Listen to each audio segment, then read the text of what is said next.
All right, what's happening, senders? It's Mark back with another podcast and back with another special guest. Thank you so much for being on the show tonight. And I want to bring up my special guest tonight, ladies and gentlemen, Mr. Korbyn Pounds. What's up, Korbyn? How's it going? Good, brother. Thank you for jumping on. For those of you who don't know Korbyn, you'll definitely get to know who he is after this show. And you probably have seen him out at your local trails. You just want to look up in the air and you'll see him shredding everywhere. Yeah, I'll probably be either in the air or on the ground somewhere. Yeah. But Yeah. Corbin's got a really cool story. I wanted to invite him on the show tonight because he's definitely taking the segment of his life and going from the ordinary to the extraordinary with his shredded customs as well as his mountain bike story. So, without further ado, ladies and gentlemen, Corbin. And Corbin, to kick it off, just had a couple questions for you to get to know you a little bit more, get to know Corbin as the rider. And Corbin, how did the whole mountain bike sport start for you? So I've been riding bikes since I was like 2 years old. Just like BMX bike, Walmart bikes, just as a little kid riding in the street and having those little plastic ramps and just breaking everything and sending it as far as I can, being 4 years old. But I was on BMX till I was about, I want to say like 10 or 11. And my dad had a hardtail mountain bike, and like going from the BMX to the hardtail is just something different. So I'd ride that bike every once in a while. Um, and then they started to get actual mountain bikes, full suspension bikes. Hmm. My dad got a Diamondback recoil, which I ended up getting as my first mountain bike too. But they had got these bikes, and I was like super anti mountain biking. Yeah, tell, No way. tell, tell us a little bit about that. You were hardcore BMX, started out early, and then were they encouraging you to jump on the mountain bike, or Yeah. So I had a lot of friends and family who started riding around that same time. They had a lot of like all my friends started mountain biking. My uncle started riding mountain bikes and stuff, and so my family was like, "Oh, we got mountain bikes now. Why don't you get one too? And you can come ride with us." Here in Santa Rosa, which is one of our local trails, just starting out. And they're like, "Oh, you should come with us." And I was like, "No, I got a BMX bike. I'm okay. Like I'll pass." And then I actually ended up a couple of times riding my BMX bike on mountain bike trails, which was definitely scary with no oh brakes dang. and street tires. But yeah, they were like super trying to get me to start mountain biking, and I was just anti mountain bike. It's like, the wheels are big, the suspension, the whole bike's big. It's not me. Right. It probably felt like a boat compared to what you were riding. And at that time Yeah. in your life, riding on a BMX bike, were you riding on a lot of pump tracks? Were you racing them, or were you skate parking it, or a So little of the above? yeah, I was more on the street, skate park, and dirt jump. I didn't really ride pump track or like race or anything. I just did a lot of skate park and dirt jumps. And my cousin was really into it, so him and I were always like riding together, like all the time. If he got a BMX bike, I'd get a bike, and we'd go ride and do dirt jumps and skate park and stuff like that. But yeah, it was mostly dirt jumps or skate park. Got it. Got it. So you're riding the BMX bike and sending those dirt jumps, and then they're looking at trying to get you on a mountain bike, and it probably just felt heavy and big and clumsy compared to what you're used to. How in the Yeah. world did they finally? How did you transfer? So I was like hardcore BMX. I was like, I love the nimbleness. I feel like I'm just like I can do anything on a BMX bike. And more of my friends and family started getting mountain bikes, and they're all inviting me. I was like getting invites like every weekend. "Oh, you want to come riding with us?" I was like, "Oh, I don't have a mountain bike." Like, You're your like, family has a mountain bike, but you don't have one? And I was just like, "Yeah, sorry, I don't got a mountain bike." And I think it was a little bit of peer pressure in my family. They're like, "Come on, just gotta get a mountain bike. Just get a mountain bike." And so I was like thinking about it for a long time, and then I ended up riding my uncle's. He had a giant trans, hmm. and I ended up riding that thing. It was a 27.5, this 150 travel bike. Not even like on any real like hardcore mountain bike trails, but kind of just fire roads and stuff. And I was like, this is kind of cool. Like having all the suspension and how fast you can go on the trails and stuff. I was like, you know what? Maybe I'll just do it. Just try it out. So I ended up getting a Diamondback recoil. Me and my dad had the same bike, and it was very different. It felt like a boat. I mean, it was cool because how fast you could go, and the suspension, everything was super. It was just different. So it was interesting to learn and stuff. But it definitely felt big and just like unnatural. It was super weird at first. Was that Diamondback that you had? Was it a 20? Was it a 29 as well, or like the Giant Chance, or was it 27 or? It was a 27.5. It was like the lowest low end. It was off Amazon. It was like coil system, coil 4 coil rear shock, like 3x8, you know, just super cheap entry bike, high cable brakes, cable disc brakes. Like it was super low end, 27.5. But I was stoked on it. I was like, this thing's awesome. I love it. It's got suspension and brakes that work. So I was loving it. Nice. Yeah. Nice.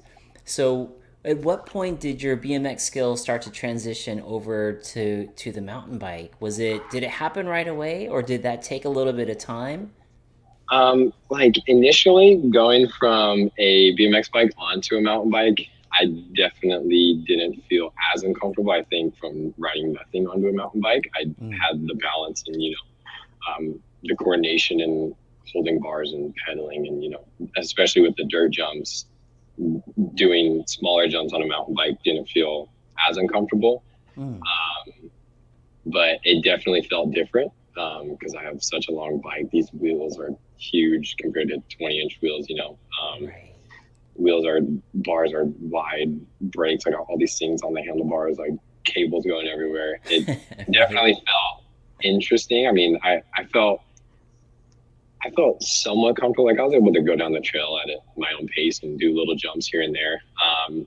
But definitely took a few months and, you know, definitely a lot of bike parts to finally figure out like, oh, okay, this is how the bike works. This is how the bike feels, you know. And then the BMX stuff, the basics from BMX can transfer over to mountain biking, you know. So the pumping, the pulling up on a mountain bike, you know, everything like that. It definitely took a little bit of time, but it did eventually get there. Interesting. I always wondered because some of the most talented folks that I've ridden with, had the pleasure to ride with, have a BMX background. So it's either BMX or moto, and they come over to mountain biking and they just seem like a natural when it comes to everything on the mountain bike. And so I was wondering, do you, coming from BMX over to mountain bike and talking about the dirt jumps and all that stuff, do you ever get bucked on a mountain bike because of the back suspension, or because you know the transition so well, is it not an issue? Definitely riding a mountain bike at first, I was all over the place on a mountain bike jumping. I was everywhere because, you know, you get used to, well, for one, dirt jumps for a BMX bike versus, you know, mountain bike jumps like over at Greer are completely different, you know. And then you have suspension on a mountain bike and big wheels and tires, and versus, you know, tiny wheels, no suspension, tiny bike. Like the way it feels is completely different. So like definitely getting on a mountain bike at first was very interesting, and definitely got bucked and just going straight up in the air sideways on accident, like just all over the place for sure. Yeah, it's definitely weird to get used to. Probably for the first few months, I was probably an interesting looking jumper, just with my front end down half the time, but it got there eventually. I started to figure out, you know, how back suspension works and how the mountain bike feels on jumps and everything. You know, it was definitely a learning curve, but the basics of actually jumping, pulling up, using your feet, you know, that sort of thing definitely helped a little bit. That's interesting. Yeah, you're able to bring that over from BMX. That's cool, man. Hey, real quick, just wanted to give shout outs. Some folks here are giving you shout outs. We got folks in the audience. We got Mr. Timothy Haley, MTB. What's up, buddy? Good to see you on here. Korbyn, we got Crisco Bike tuning in all the way from Idaho. He's out here. We got Master Chief Darren. Darren's on the line. Says, "Hey, what's up?" Octodad, Mr. Marty, dude, this guy tuning in all the way from New Zealand. Thank you so much for being here. We got Debbie Co all the way from. She might be. Let's see, what's today? Tuesday. She might be. Are you heading down the hill from Sky Park today? She is a producer Debbie. I call her. So she says, "Good evening, everyone. Hope everyone had an amazing MTB day." Yeah. By the way, happy Ride MTB Day, everybody. Today's our day. So yeah, Korbyn, sorry about that. I just always love interacting with the audience and making sure I'm giving them the shout outs too. So your folks are getting more into the mountain bike scene. They're encouraging you to go from BMX over to mountain bike. Your uncle has the Giant Trance, the 27.5. You kind of got on that and started to feel a little bit of what mountain biking has to offer. Then fast forward, you and your dad have both the Diamondbacks, and you're starting to do more. But are you at this point? Are you playing in both worlds, BMX and MTB, or did you give up BMX at that moment and come straight over? So I still had my BMX bike, but I definitely forgot about it most of the time, because it was mountain bikes was new and exciting, so I was like, oh man, if I'm gonna go ride somewhere, I'm gonna go ride this new bike that I don't know yet, and I'm gonna go figure out how to do wheelies on this thing, or whatever. So definitely once I got the mountain bike, BMX, it didn't completely go away, but it definitely dissipated and started to get neglected. But mountain biking definitely started to take over, and then we'd go riding 2 or 3 times a week on the weekends, just go having fun. And I mean, nothing super crazy, but it was still a blast just getting to ride on dirt and experiencing this whole new bike and version of biking. Yeah, that's very cool. And it sounds like this was more of like a family time when you're riding on the mountain bike. Were you out there with your mom and dad and family? That's awesome. Sure. That was probably one of the coolest things too, is being with my brother and sister, and my parents all had bikes. A lot of my close friends, my uncle, so my cousins, so his kids all had bikes. So we would all definitely on the weekends plan big trips up to Santa Rosa and just go do, a few miles out there and just have fun and be outside, which was super cool. That's cool, man. Building great memories on the bike as a family. That's what it's about. That's so cool, man. That must have been really special. Yeah, it was super fun. I look forward to doing that with my son, doing more family type rides. So you're a local out here, and are you out here in the Murrieta area? Yeah, so I'm right off Bunny Canyon, so it's Wildemar. It's literally right next to Greer Ranch. Yeah, you're just on the west side of Greer. So I heard you say riding Santa Rosa Plateau and everything. At what point did you start to take your skills and discover Greer? So I was riding bikes for probably about 8 months, and I was just getting into the sport.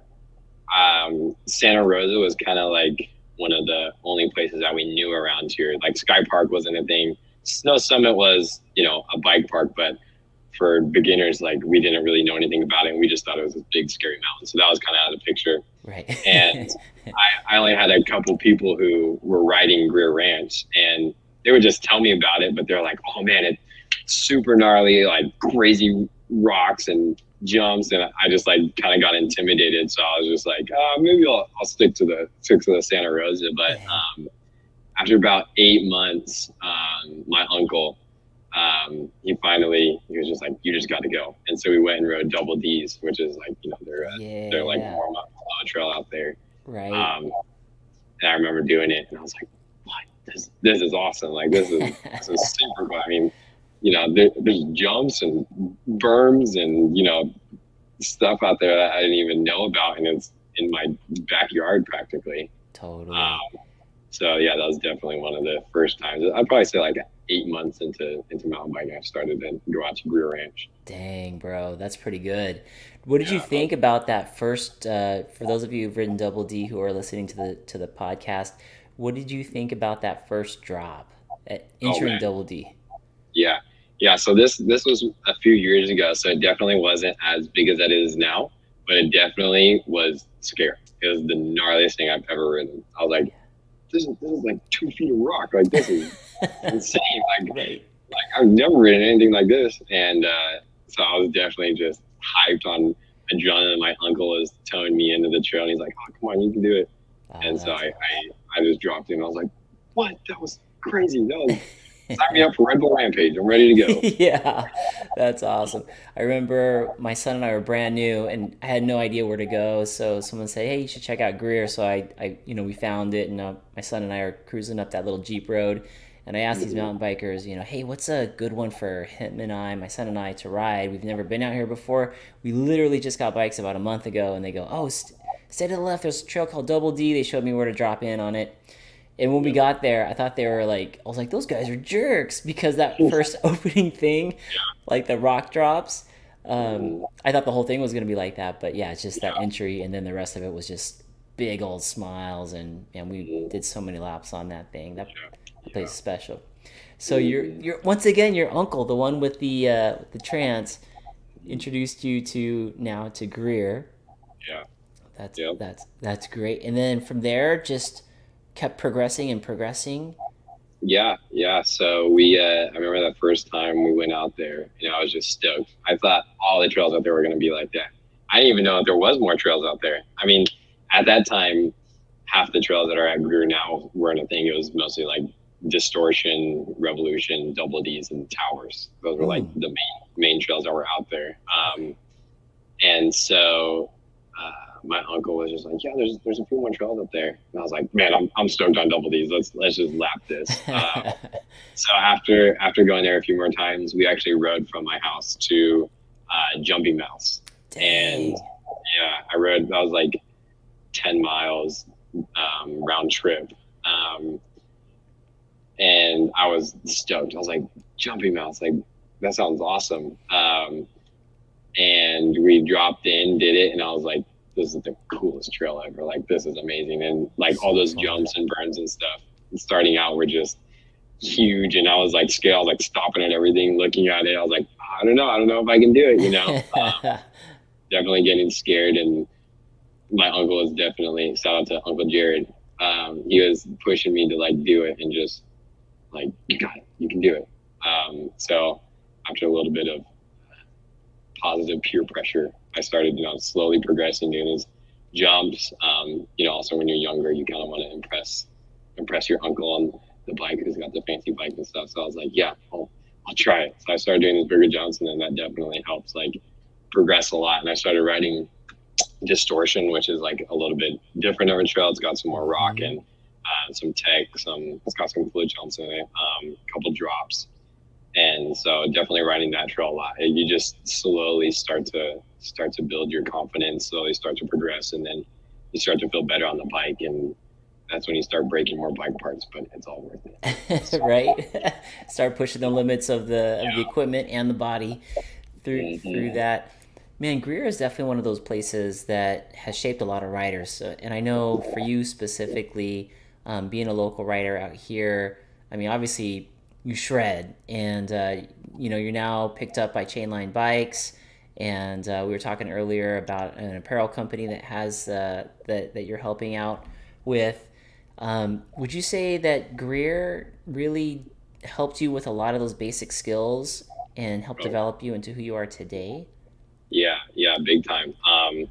Riding those trails constantly, you start to really get to know the trail, and so you start to know where all the features are.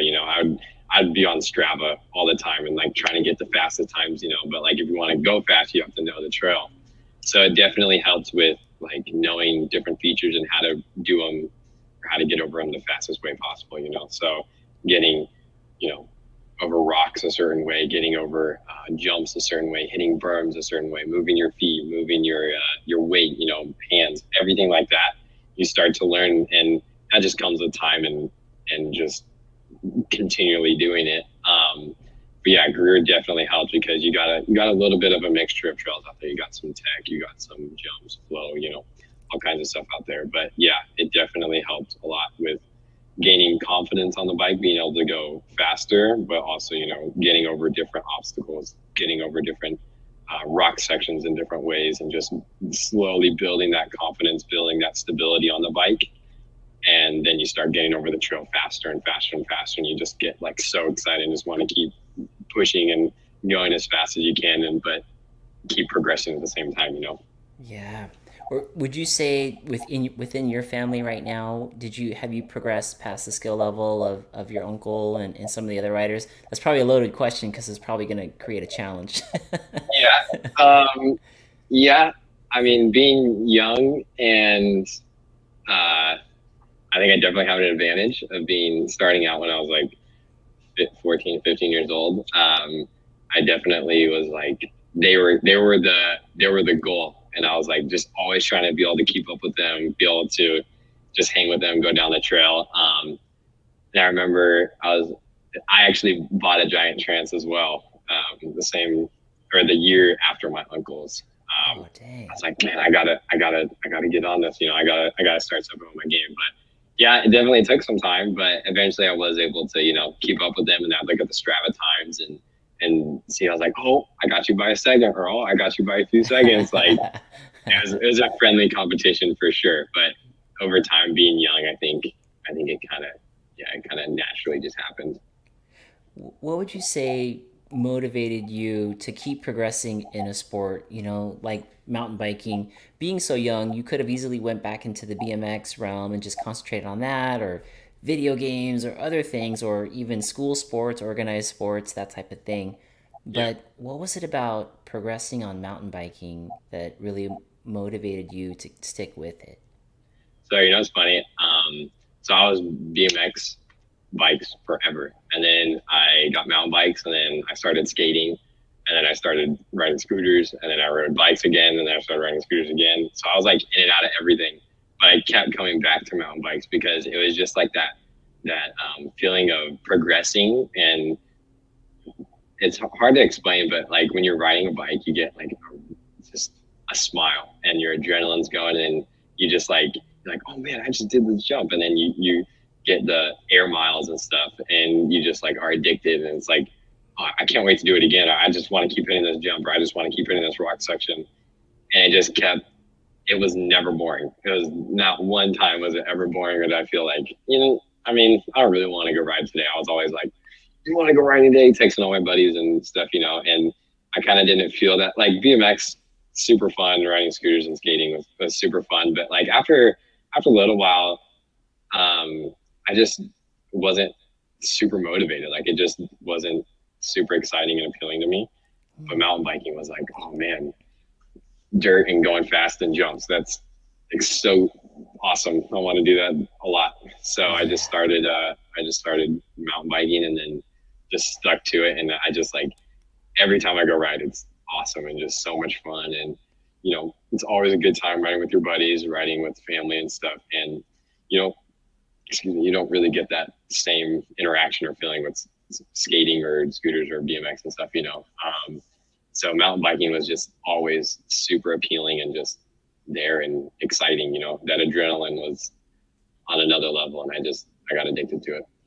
I love that. I totally know what you're talking about, man. There's something special about going out with a squad, whether it's your family or friends, and one person levels up in the group, and then it just levels everybody else up, and you're celebrating everyone else's like riding and accomplishment and success, while at the same time you're progressing as well. And it's just it's over so quick. You're like, wow, I can't believe it's already been 2 hours or whatever it is, that you get.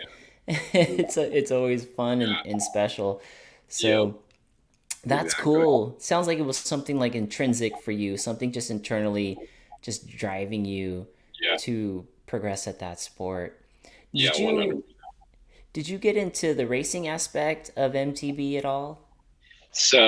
I didn't start racing till 2 seasons ago, actually.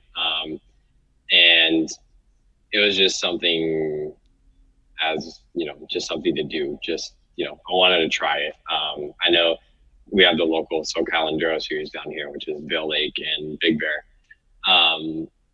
And I heard about Vail Lake, and I'm only 25 minutes away from Vail Lake, so I was like, you know what, I'll try it. I mean, I know I'm not gonna do amazing, but I still just want to try it, just to try it, And so I did the Vail Lake race, and I raced, was it Junior Open, and I was feeling good, but I had a crash on the second stage.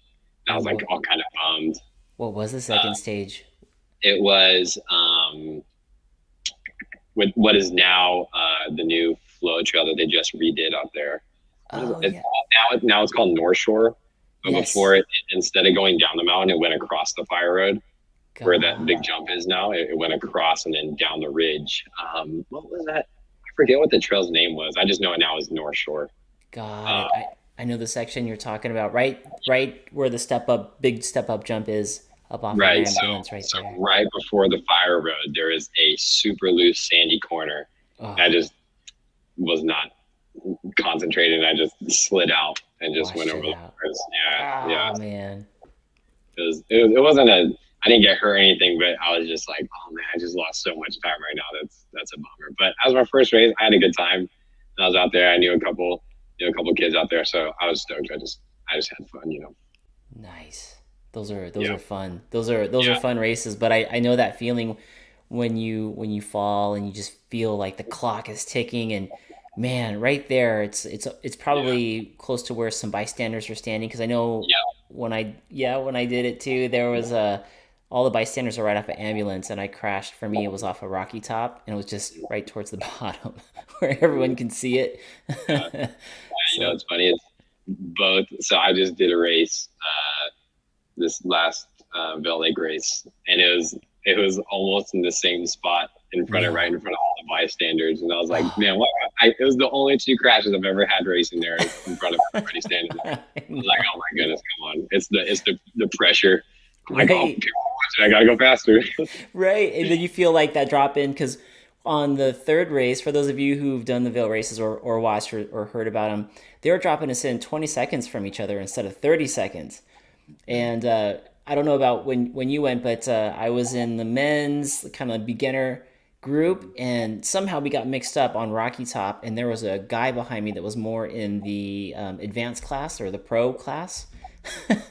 Yeah, So when I crashed, I was thinking, dude, this guy is gonna be right on me when I by the time I got my bike and my handlebars were all crooked. yeah, But yeah. there That was was that. funny. That's actually why I crashed, was because they were dropping us in so close to each other, and right where everybody was standing right there, I caught up to someone, and I lost a little bit of time, so I like tried to pedal as fast as I can and rush over this section, and just blew it and just Oh, crashed. I was like, oh dang. my goodness, why'd you do that? You just tried to overdo it, and then you really overdid it, and now you lost a bunch of time. Yeah, race brain, right? You're just trying to get after it. Nothing else matters. You gotta take the shot, take the chance. Exactly. Yeah, exactly. So you started racing here just recently. Is that something that you're going to continue doing, or is it just more of a dabble into the race world, but you have a good time just on the bike? Yeah, I mean, I'm definitely not a racer. I enjoy it. It's a good time, but it's more just for fun. I do a few a year. I just started doing downhill as well, which is super fun. Ooh. It's not something that I think I'm gonna like, full enduro or full downhill. Like, I enjoy it. It's fun. It's always a good time because I know a few of the kids that are up there, and we're all just laughing and having a good time down the trail. But it's I don't think it's something that I'll really pursue, but I'll definitely do a few a year and just laugh and just have a good time. I'm glad you said that, because I felt like it used to. Well, I'm newer to the sport, but I could see where people would think that you got to be a racer to maybe get a sponsor or to get support from a company. But there's just so many different avenues today that you don't have to be a racer if you feel, more joy out there Yeah. riding the trails with your buddies, like free riding and things like that. Yeah. Thanks to YouTube, Instagram, and things like that. But for you, like, we're move over into like some of the trail and some of the product spotlight. You're picked up by Chainline Bikes. So Yeah. how did that come about? So actually, I was on a Canyon bike, so I was, private company. So I was riding this bike and I loved it, but I was having a lot of problems. Not to hate on Canyon or anything, but just what they have on the bike I had, it has like adjustable geometry thing, and I was just having a lot of problems, and I just wasn't like enjoying it. I put a new rear shock on it, and it wasn't helping, and I I was just having a lot of problems with the bike. And then the owner, Jason, super cool guy. We ended up doing a big group ride. And at the time, I was kind of ready to sell the Canyon because it was a 27.5 and I wanted to try a 29er. So we went riding together. We had a good time.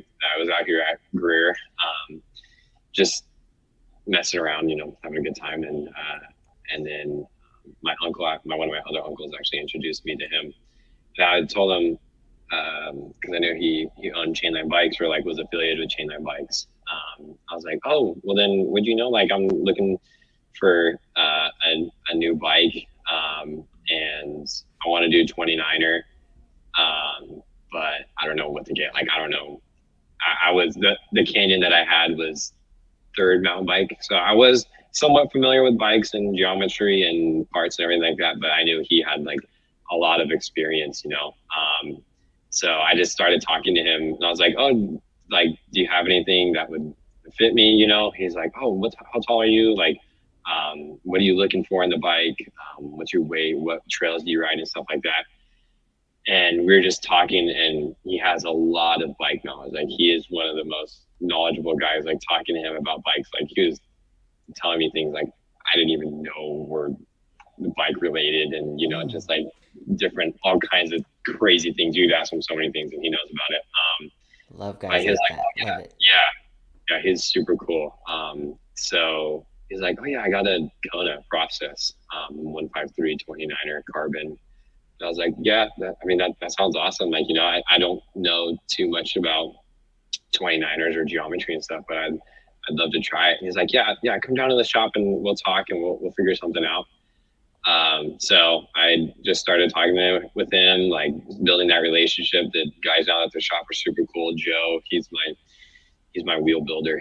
I've gone through several wheel sets, and he's always helped me out building wheels and stuff. But they got me set up on the Kona, and I started riding it, and I just loved it. And I was like, oh my gosh, Jason, like this is so awesome. Like, Thank you so much for helping me out. And he kind of saw me starting to progress and have fun on the bike, and he's all about supporting the younger kids coming up in the industry and just riding bikes and stuff. And so he was like super supportive. He was like, yeah, we'll help you out. If you ever need parts, you can come down here and we'll figure something out and help me out with bikes. So he's been like a huge support for me, helping me out with bikes and bike parts last second and building wheels super fast for me. And he's been a huge help in helping me grow in the bike industry. And so now he's one of the coolest guys, and he's always helping me out with parts and bikes. And I'm like, oh, he gave me let me borrow a wheel so I could race like the next weekend. So I was super stoked. But yeah, he's definitely been huge support. He's super cool. Nice. Timothy Haley asked a question here on that Canyon before the Kona. He says, what Canyon did you have? So I had, it was a 2018 or 19 Canyon Strive.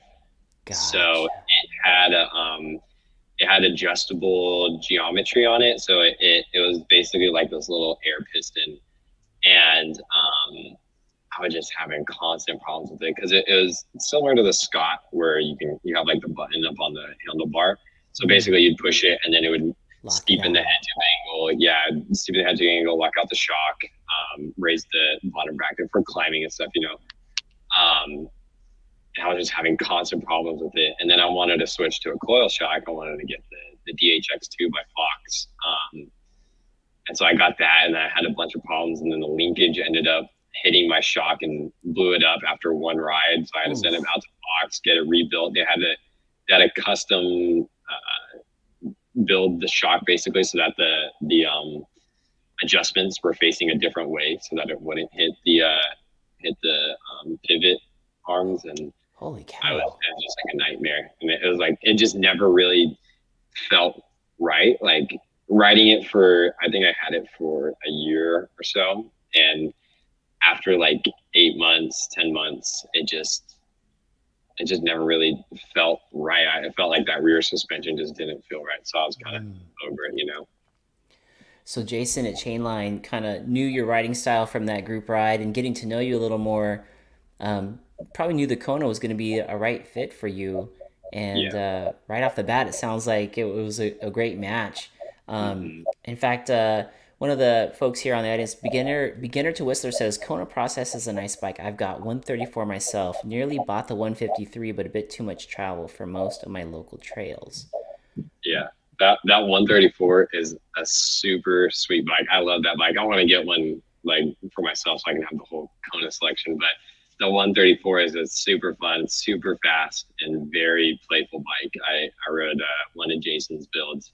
His builds like the most craziest exotic builds like out there with crazy parts and stuff. But I rode one, and I was like, it was crazy. It's super fast, super nimble. It's a 140 in the front and 134 in the rear, but it just felt Dang. so fast. It felt like a play bike. Super But yeah, responsive. yeah, it was insane. Like it climbed really well, but going downhill, it was so just like flickable, and it was Yeah. super fast, super fun bike. But the 153, that was one of my favorite bikes. It was like a perfect in between of playful and stable. It had that short rear end, but yeah, I love that bike. That bike was super fun. Wow.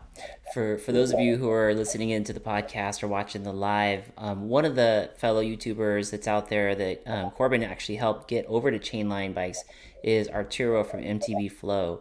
And I've noticed he's been riding. Has he been riding a Kona lately? Is that what he's been on? I know he's been on a couple bikes. Yeah. So Arturo, I think right now he's on the same bike I'm actually on, which is the Kona Process X. So it's like Kona's new bike. It is the funnest bike I've ever ridden. I kind of took a chance. It was funny. Jason and I were up at Summit, and on Pink, or was it Pink Bike, or one of the mountain bike news channels is like, oh, Kona coming out with a new frame for 2021, and it just sounded sweet. And I talked to Jason. I was like, oh, like, have you heard anything about the bike? He's like, I don't know. I don't have it. I don't know any information, but it looks sick. And I was like, I think I kind of want to try it. So he's like, I'll pre-order you one. So I pre-ordered one. I put a deposit down on it, like not knowing anything about the bike, but just super excited because I loved my other Kona. And this one's definitely a beast. It's a monster truck, but it's definitely the funnest bike I've ever ridden. So That's awesome. yeah, Did you so say you call it a monster truck? because it's got the same head tube angle as a downhill bike. It's a 29-inch wheel bike, 170, 162. Ooh. Just I got a coil on mine. I got the push coil. Um, I got the Zeb in the front. It's a big bike, but it's so much fun. So much fun. Dude, it probably eats Summit up like Oh yeah, I took smooth, right? I took it to Summit this year. Is my first time taking it to Summit because I got it beginning of this year, so Summit was still closed. I took it to Summit for the first time. I was like, oh my goodness, this is crazy. It's insanely fast and still somewhat flickable with these big wheels. It just eats everything and it just wants to go fast. It's so much fun. That's cool. That's cool. We got Craig from MTV Raging. He goes, "What's up, guys? Sorry, I'm a late charger, but I'm in. Glad that you got the miles in there, Craig. That's awesome." And then Craig, or not Craig, Octodad Marty out in New Zealand has a question for you. He's asking, "Is the Kona process reliable?" Yes, I had the I want to say 2020. Yeah, 2020 153 Carbon 29er. And I never had a single problem with that bike. if I had a problem, it was all rider error. Like the bike was super. It was my first carbon bike as well. Carbon, first 29er, first like that fancy. It was my first bike with Eagle, the SRAM Eagle drivetrain, and I rode that thing and was just immediately in love. And I never had a single problem. I didn't have any problems with the frame creaking, bottom bracket. I didn't have any problems with it. The only problem I had was my fault was the wheels. I just kept breaking wheels, so I had to get the rear wheel replaced a couple times. But that's about it. Other than that, the Kona process, man, that is a solid bike.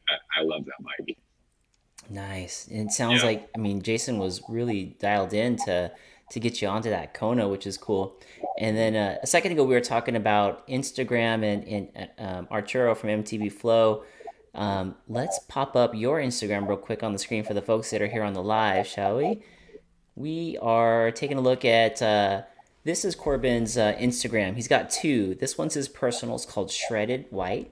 And you can see on here, I'm going to go over to that page and move it through. Anything on here specific, you can see a lot of his skills. So for example, I'll just click on this first one. Here's Korbyn right here, doing a manual across this. And then check this out. Pops up, nose manual. Here comes a big fat 180 right there. I mean, that's your BMX skill coming through. Is there do you want to take us through a little bit of your Instagram and kind of share with us some of the bikes? Actually talking about, I just want to, my other uncle in here, Kyle Kitchen, he's the one that introduced me to Jason. So I have to give a big thank you to Uncle Kyle too. Oh, sweet. Where is he? There he goes. There he goes. Stop casing. Talking about the back tire. Yeah. But so if you actually click on that second video, it's my most recent, Jason was there, and he's the one that got me through being able to do this trick. I was trying to land in a stoppie, and I just like couldn't work it. Like I had no idea how to do it. Yeah. So this next clip coming up, I was actually able to fully land it, Was this this is at Sky Park, that's the session jump. Was this during the Trail Dogs group ride day? Yeah, so this was actually at the whip off that they just had a couple weeks ago. Yeah. So Jason came up there, and I was just messing around and stuff, and I was doing some manual combo on that jump, doing some like tricks to manuals and stuff like that, and I was like, I just told Jason, I was like, what'd be cool is like to try and land in a stoppie, just like laughing it off as a joke. He's like, why don't you try it? I was like, I don't know how to try it. And so he's like, well, here are the basics. Like, this is what you gotta do. You gotta land two wheels first, and try and go into the stoppie, then land a little bit nose heavy, then start like getting comfortable riding your brake landing and stuff like that. And eventually somehow I worked up to doing it, and then I got super close one time, and my confidence just like went through the roof, and I was just like, wait, I gotta try this. I just gotta commit. And then he helped me get it. Dang. You can see the progression here as we're watching that clip. There you go. You landed kind of two wheels. There you go. And then that one's, and then this is dialed in all the way. Yeah. And for the folks who've never been to the Sky Park session jump, to clear, it's kind of intimidating because it seems like you're hitting it with so much speed. Yeah. So it's actually, what's scary about doing that, trying to land in the stoppie, is you have to go fast in order to do it. You can't like go slow, because you can't pop off the lip like you would on a normal jump. You have to keep your weight forward. So you have to require that speed to actually get you over the jump and then land on your front wheel, which that was definitely scary trying to work up to, Yeah, that would be definitely sketchy, because that's everyone's worst nightmare, is getting bucked on that thing. Yeah.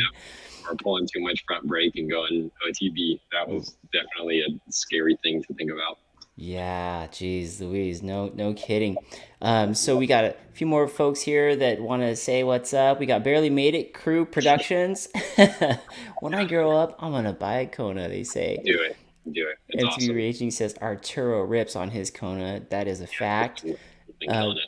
Beginner to Whistler says, but likely user error for the first one is what he was saying on some of that bike stuff that you had. And then we got John W. here says Marshall. So so you're on the Kona. Shout out to Chainline Bikes. Shout out to the family. It seems like the whole entire family mountain bikes. Yeah, yeah. So all my uncles, we all ride.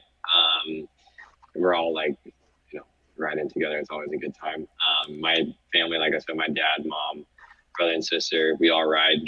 We'll take trips up to Sky Park and have fun.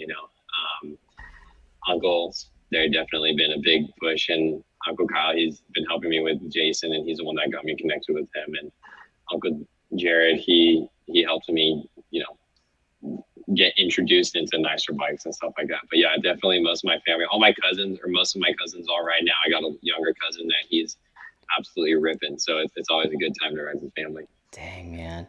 Got to try to get out there with you guys. I'll definitely level up for sure. That's sounds like a family full of shredders, man. Yeah, it's always a good time. It's always fun to go ride with the fam. That is awesome. That is awesome. So, also talking about you recently, well, not recently, but you have another passion as well, a creative outlet in customized paint jobs. Yeah. And how now, from what I heard, and definitely tell me if this is true or not, but did this somehow start in the car in the automotive world and then made its way over into mountain biking? Yeah. So my dad, he had a business repairing wheels on high-end cars. So we did a lot of work on Lambos and Ferraris and Porsches and stuff like that, all custom painting. So my dad has been painting for a long time, like 20 years, he's really good painting. And I started working with this business a few years ago, and I've been around it, my whole life. But I started doing this business a few years ago, and when I had my Canyon, I always wanted my bikes to be a little bit different, like a little bit more noticeable, I guess. And so when I got my Canyon, I just wanted like a cool paint job on it. Like I just wanted it to look sweet. And then my dad was like, well, why don't we try to do it ourselves, So I wasn't into painting yet. I was just, I'd watch my dad do it and stuff. And then he'd help me with little things here and there, just learning. But we took the Canyon apart and sprayed it, prepped it all how I thought it needed to be prepped, like how we prepped the wheels. We sanded it, scuffed it so that the paint would actually bite into it. It's actually on this page. If you scroll down a little bit, that bike right there underneath the helmet. Yep. Yeah, that one. So that was actually my Canyon, and you can kind of see the progression. So that gray and blue was how it was stock. Okay. Yeah. And then the picture under it, so that's prime. So after I sanded it and stuff, you put that primer on it for the paint to stick to it and stuff, and it gives it a good solid coating. So when you spray the color over, it doesn't look funky. Just some more of it sprayed primed, and then that last picture down there, I think, yeah. So that's the actual color. So we made that color. It was black with a blue metallic in it, and it turned out awesome. So just in the sun, you would see that little bit of blue. Wow. That's funny. I had a big trip up to the mountains with my uncle, and I was like hurrying up that morning to try and get it all put together the day before, and but it turned out awesome. I was super stoked with it. It looked awesome. That is fantastic. You guys were able to keep the Canyon logo on there too, Korbyn, huh? Yeah. So I wanted the bike to still look factory. So like in the automotive world, like it's called OEM plus, So I still wanted it to look factory, to look stock, but different, So I was able to get the logos cut out. I have a sticker guy, and he was able to get that cut out for me, so I can still have the Canyon logo and it still look, cool. That's insane work. So that birthed a new entry into the MTB community, and that is customized mountain bike equipment, right? You do. Yeah. So I've done a couple. Mostly bikes is what I do. I've done a couple helmets. I've done a couple coils actually for shocks. But yeah, this is one we did for Jeff over at First Do MTV. He's got a cool account, but he bought that new helmet, lime green. He was like, you know what? I don't really like it. It's too funky for me, you know. So I primed it, got all the green away, so that way when I sprayed it, it had a nice base to be sprayed on. We did the visor separately, you know, and that was the base color. So it's called Miami Blue. It's a Porsche color. It's a super fun teal, you know. Ooh, look at that. That was the end result. So yeah, we got all the stickers. He kind of wanted like a Hawaiian shirt, 90s sort of vibe with the black and the pink and stuff. So we did the turquoise, and then we over all of it we sprayed a white pearl. So like in the sun, if you look at it in person, you can kind of see in the picture it like shimmers. Yeah, I see that right there. Yeah, on the side of the That's just like helmet. pearl. Uh-huh. Dang. So yeah, that was one of the first helmets I did. I've Wow. only done a few, but that one turned out pretty cool. Wow. And you are able to do this for the mountain bike community. If anybody has any custom requests, can they contact you? Are you open for business for this type of Yeah, thing? yeah. So if they want to contact me, they can contact me on this Instagram right here. I answer all the DMs and stuff on through this account. I mostly do bikes. Helmets are a little bit more tricky, the more intricate, but you know, I'm always down to try something new. You know, helmets for sure.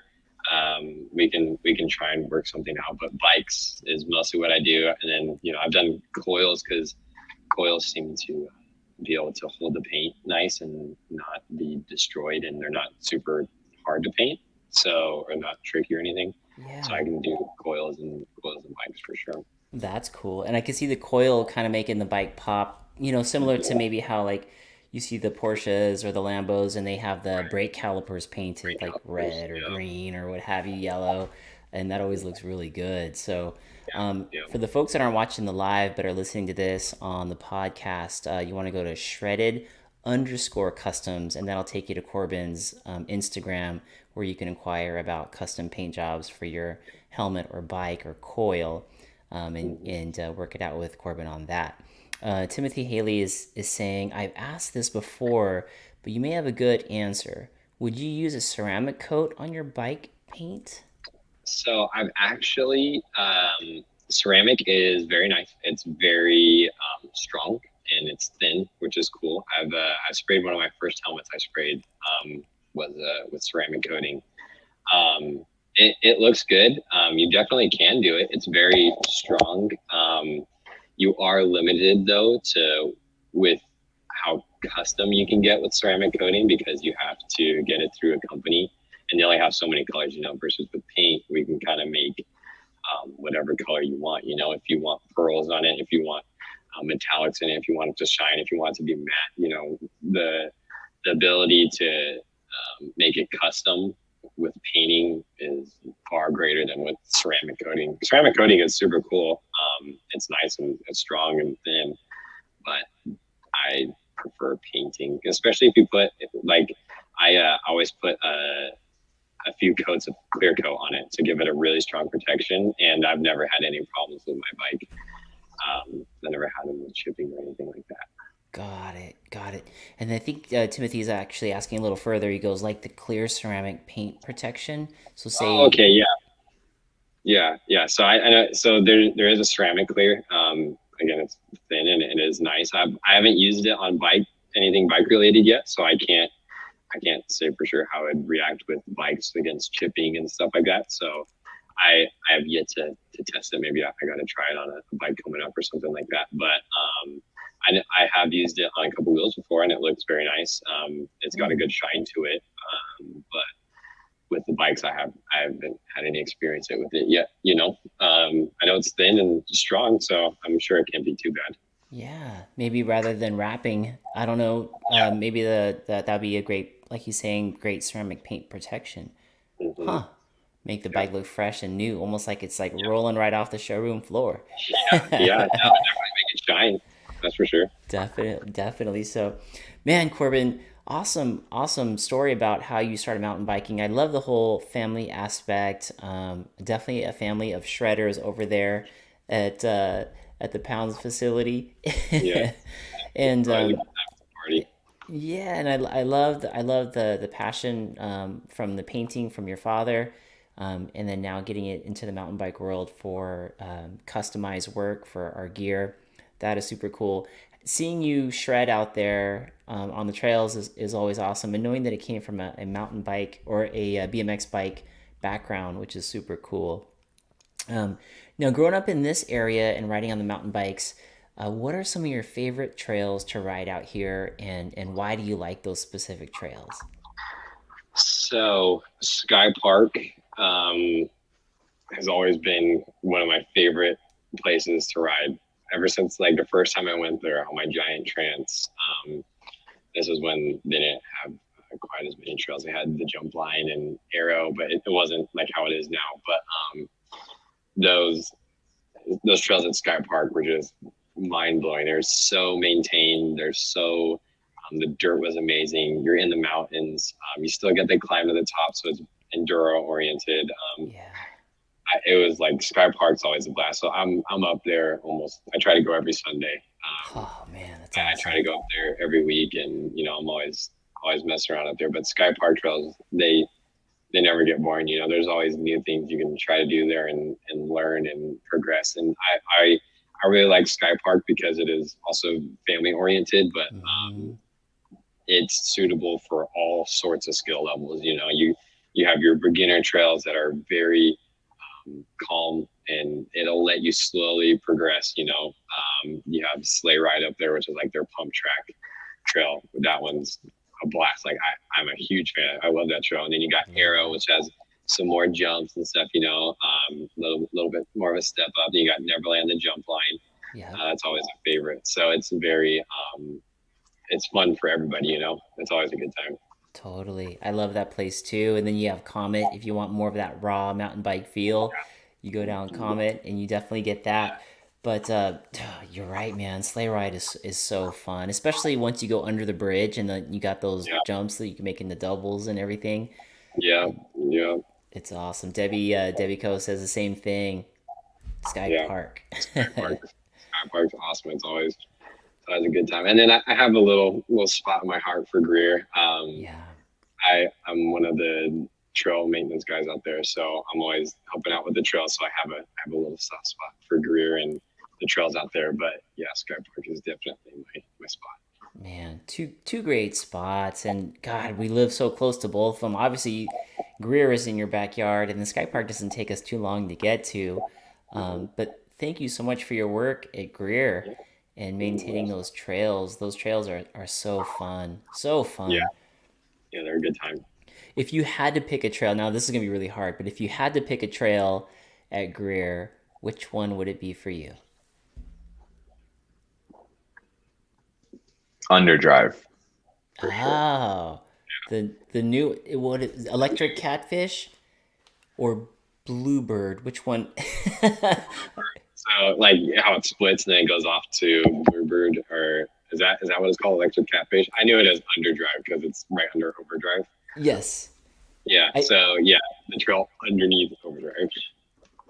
Now that one's was that one gonna be like the newer jump line there? Because I've gone down it one time to just check it out, and it looked like there were some really good jumps on there once you learn it. Yes. So over this past winter, me and my uncle Kyle, we went out there and basically redid most of the trail. He did a lot of it, but we remade that very first jump in the beginning. We lengthened it and made it way wider. So that jump's a blast now. You can do the little step up where you can just hit it like a table.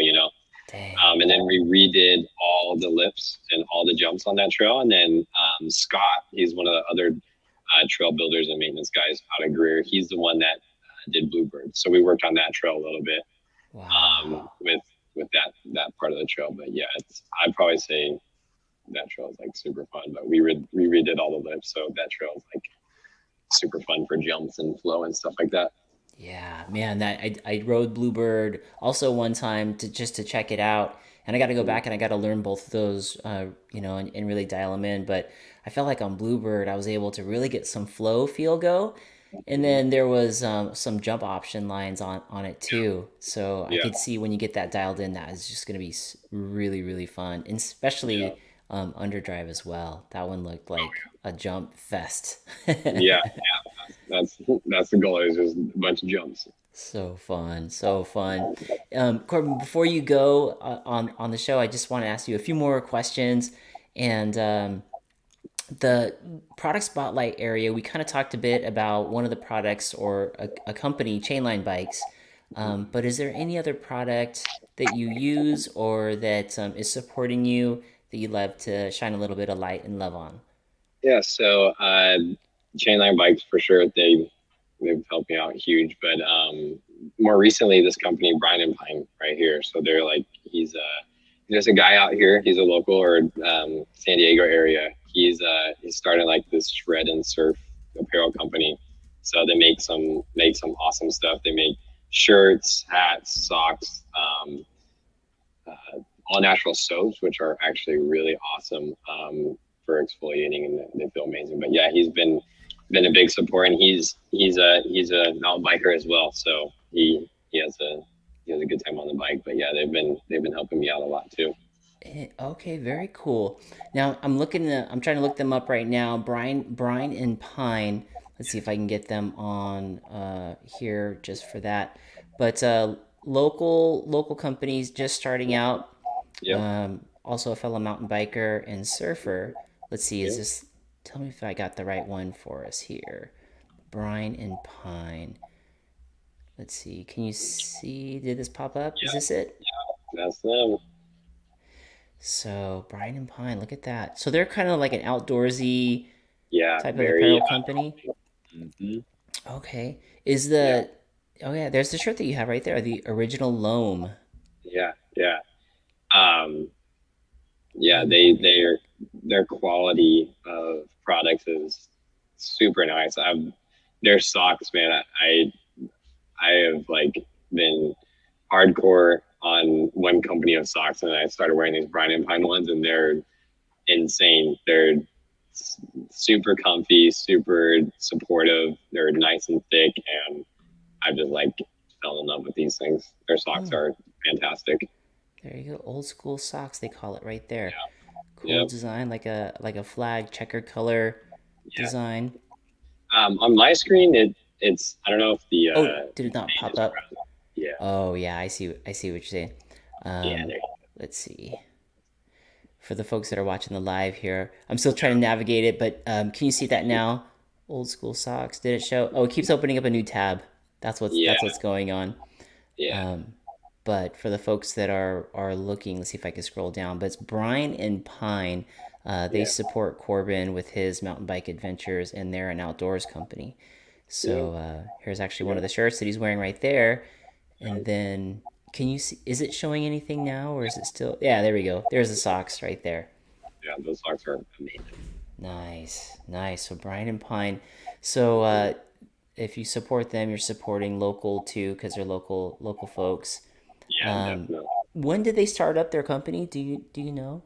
I don't know when they started. I want to say it's been somewhat recent. I haven't asked them when exactly, but I know he just started out and he just started making some products. But off the off the gate, he's been like super cool to work with, and their quality of product has been awesome. So I've been Nice, stoked. Yeah, they're super supportive.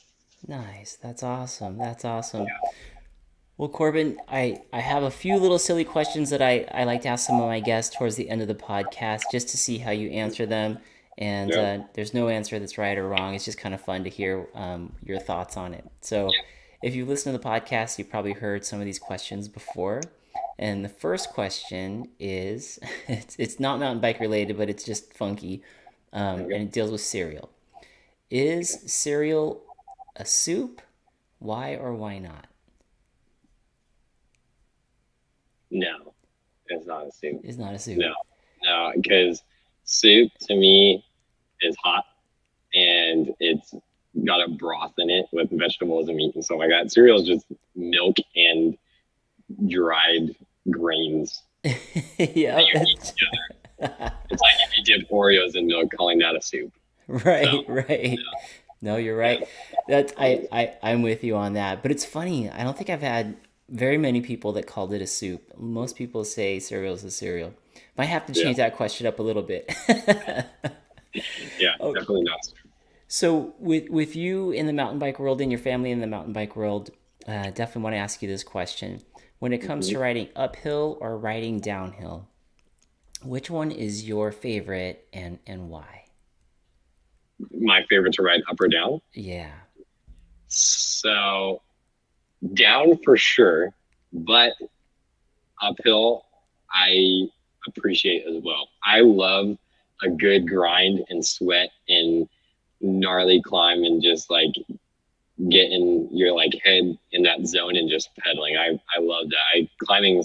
I enjoy climbing. It is a good workout and it feels really good when you get to the top, and then downhill it feels so much more rewarding, you know.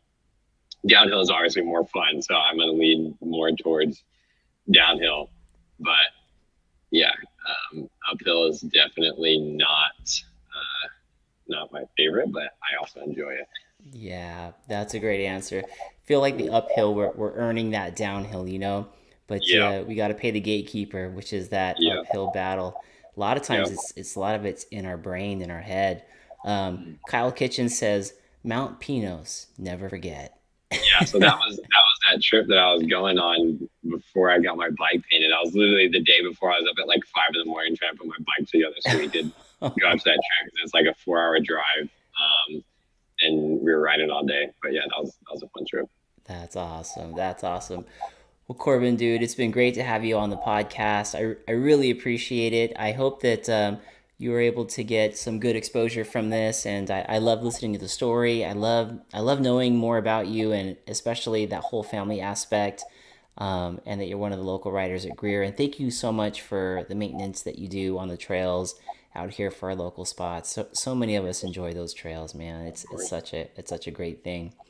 Brian Pound says, "I've got an e-bike, so bring it on." Yeah, that's my dad. We got him on the e-bike gang, so now he's loving riding everywhere. He's Dude, like climbs. What's that? I don't it's even so know the word fun. for my climbs. Yeah, It's so fun. Well, he'll get the yeah, same amount of workout as long as he does like 2 or 3 laps to our one yeah, lap. You'll He's definitely get a gonna workout. gotta do like 5 or 6 laps around Greer for me to be tired. Yeah, yeah. I was surprised the first time I jumped on an e-bike. I got a great workout. I just was able to do my workout in like an hour and a half Yeah, versus like 3.5 hours. I just went yeah. farther in the same amount of time, but which was awesome. But Yeah. Corbin, tell folks before we sign off, where can people follow you and catch you on either social media or on YouTube or wherever you are out there?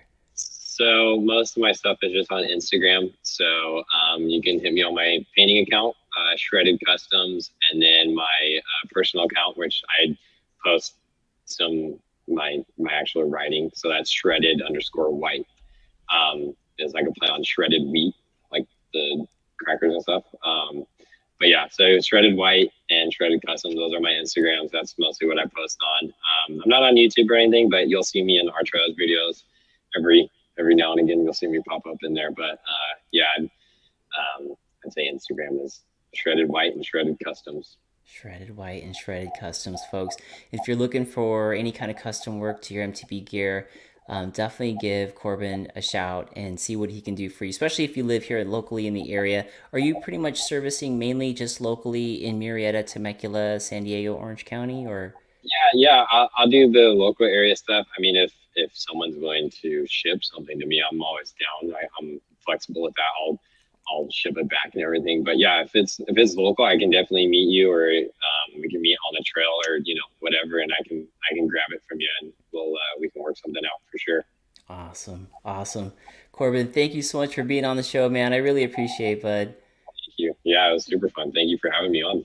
Of course. And thank you for everything you do. Thank you to all the folks who showed up tonight to listen to Corbin's story. And again, reach out to Corbin if you have any needs for anything customized or just have questions about the trails out here at Greer. He's been out here for a while and now into the maintenance side of things out there on the trails, keeping them going. So really appreciate everything you do out there, Corbin. Yeah, of course. It's always a good time. All right, everybody. Have a great night, and we'll see you all on the next episode. Korbyn and I are out. See you guys later. Thank you.